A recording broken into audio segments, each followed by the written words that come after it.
driving home this evening, the windshield wipers just stalled right in the middle of the window. So they're not working. Check the fuse. Everything's good with that. I think the motor, the brushes or something, they're just stuck.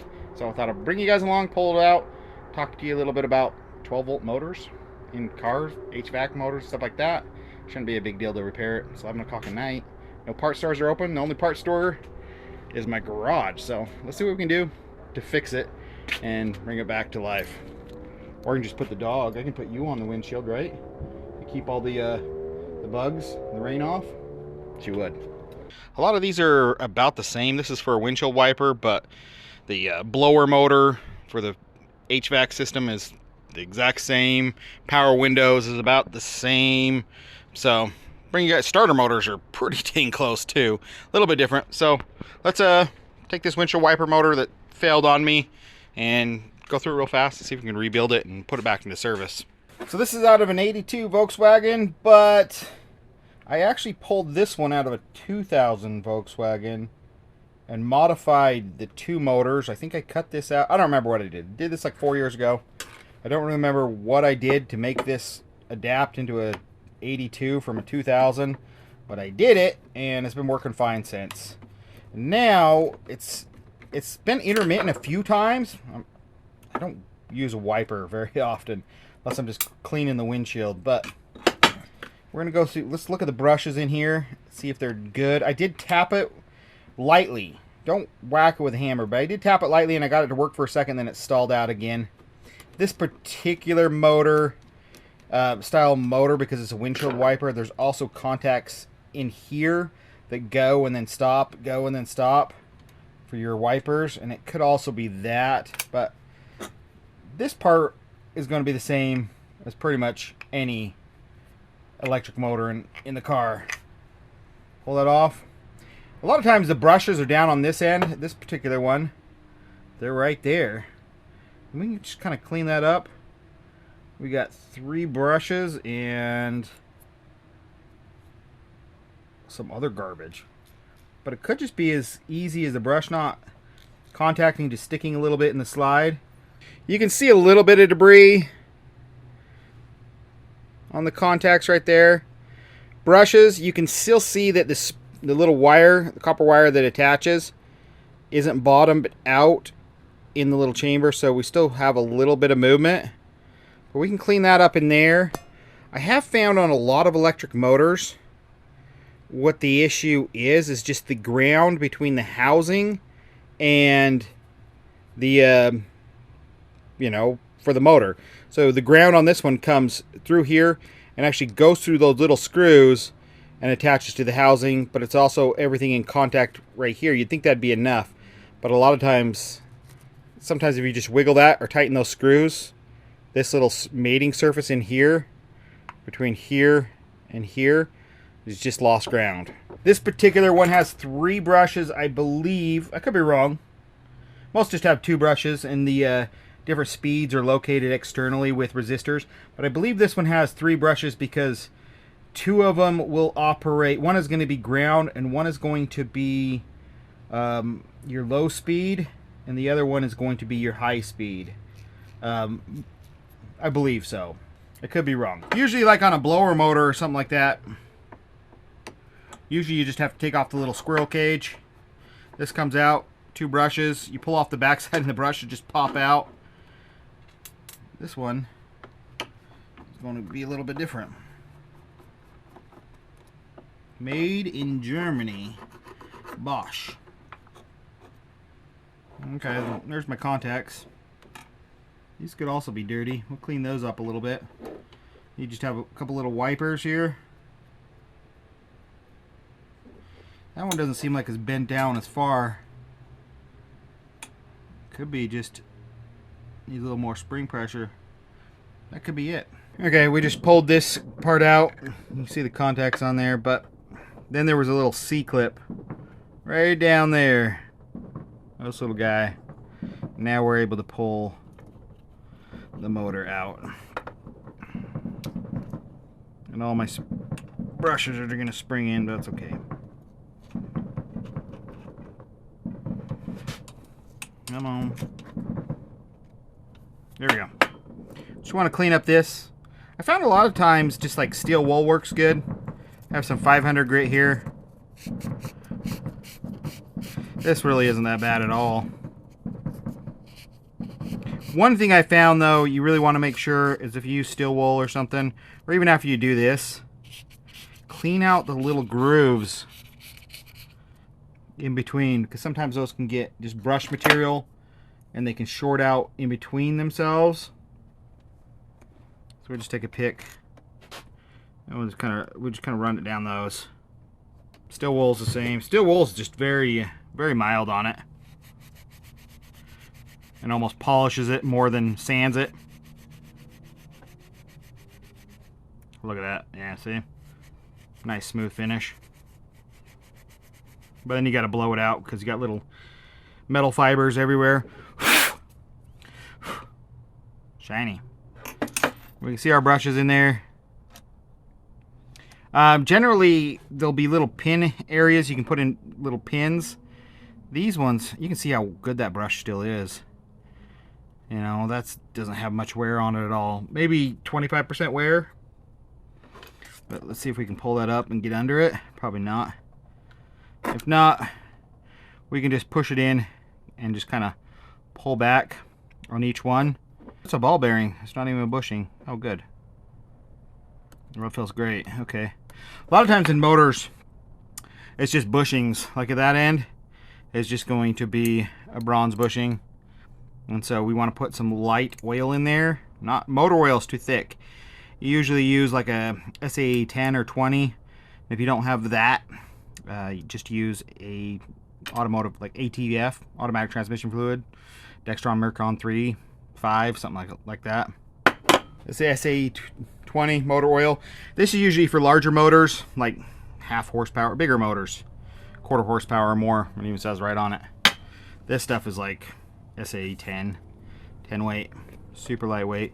We'll just put a drop down on the shield of this bearing, and it'll actually just soak into the inside of the bearing.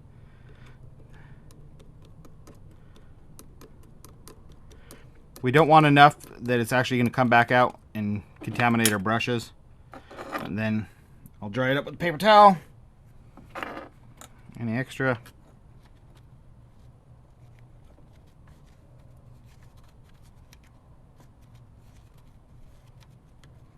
Good enough. And this, I'm just going to feed this in, and then one brush at a time. I'm going to pull one out at a time. I can't show you guys this really. I'm going to lean it that way. Maybe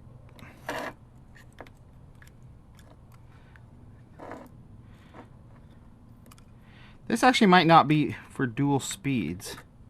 I don't know.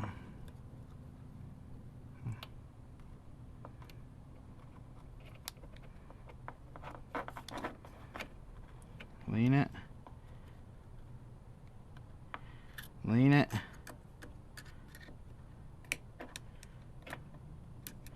Lean it.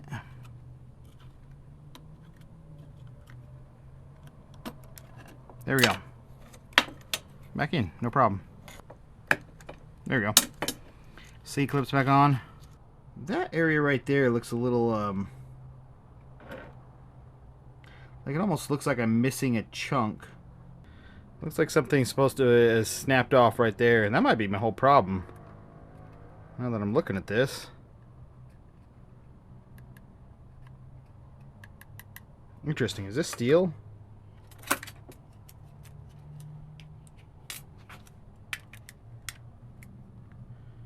Yeah, that's just steel. I almost wonder if I should put a little tack weld right there, build it back, because that's where the center, one of the contacts is riding. This contact right here is riding on that center thing and only strikes it once in a while, which is either to tell it to stop or to keep going. Yeah, I'm just going to weld a little tab right there. This is staked in place by 3 little pieces that are bent over, so I bent those back. Let's see if this just pops up now. Yeah. So there we are. It's actually very thin. But if we lay this down on a piece of copper, that'll insulate it and allow me to tack weld, and I can get a couple tack welds, and then I think I can grind that to a usable shape. This is a brass rod. It actually wouldn't stick to brass either, but we're going to use this little piece of copper. This is just going to pull away the heat so you don't just blow through it, and allow me to actually get a bead on there. We're just going to tack weld, and see what we can do.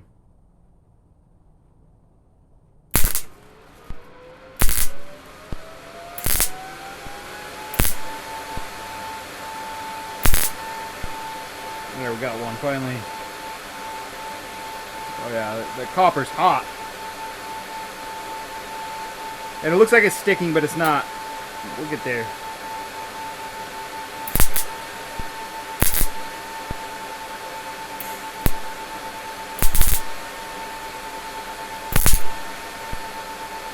It does not like the copper.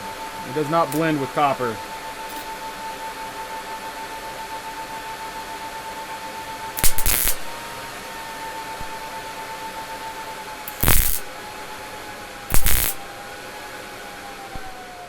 Okay, that's about it.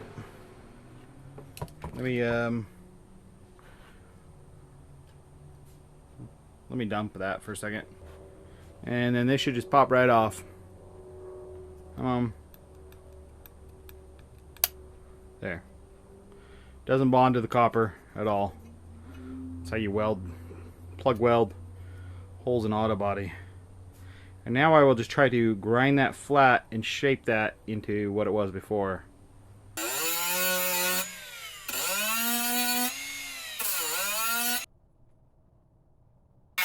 Just using a carbide burr on a Dremel.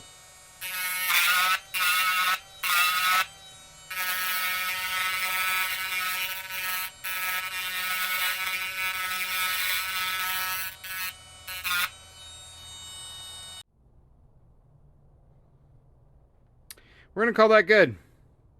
It actually looks like it's sticking up, but it doesn't feel like it is. Maybe a little bit. I can push it down a little bit. Got a little bit of a crack here, though. Doesn't look like it's detrimental or really going to spread, but we can fix that as well. I'm just going to heat up some copper wire. This is out of, like in a little, well, it's like a solenoid. We're going to heat that out, melt it in, and then we're going to wrap this enamel coated copper wire. It's really thin. A bunch of times around here, and then melt it back in, and that'll help reinforce that so that crack doesn't go anywhere. This stuff's so fine you can't even see. I bent it like a little loop on the end, and I'll just melt it in. You could also do the baking soda and super glue trick here. There. Now it's just staked in, and now I can just wrap it around a bunch of times. See, I can just break it.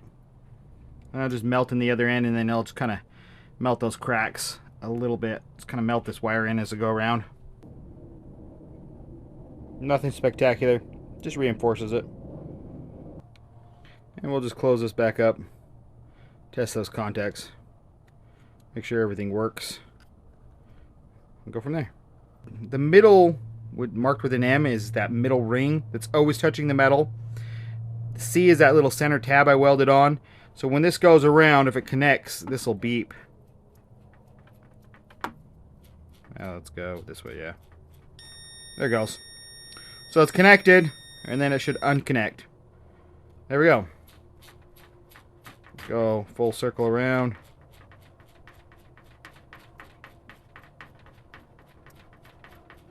About right there. Yep. And at that point, the outer shouldn't be connected to the middle. But then if we go just a little bit, then it is. Okay. I think we're good.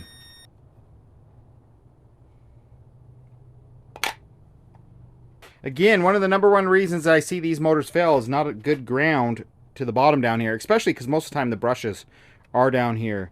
So usually there's 2 screws that come up through here and bolt all the way through. So check your body, check your ground. I've had some that are so corroded on the aluminum, between the aluminum and steel, you just have to run a jumper wire from the top of the stud or bolt or somewhere up here and just run it underneath the tab or bolt down here just to bring ground down to this side of the motor. So on this one it's not that important because my brushes are at the top. It's still important, but just make sure you have good ground. That's probably the number one thing I see that fails on these. So let's go throw this back in and see if it works. Okay, we got it all plugged in, wired in. Ginger, go ahead and get it. Go ahead and flip it low. Go. Flip it. Flip the wipers on. Get it. Go ahead. Good job. Is that low? Hit it to high. Or is that high?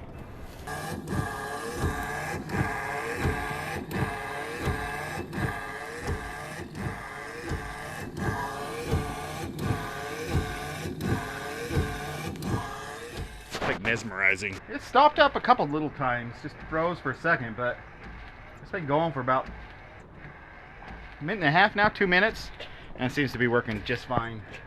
You know, yeah, you just go buy one, right? But it's midnight. It's midnight. It took me 45 minutes to kind of play around with it instead of watching YouTube. And now I know how to fix stuff.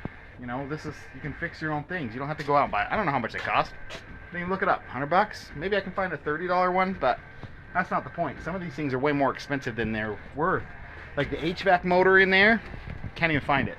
Because this has AC to start with.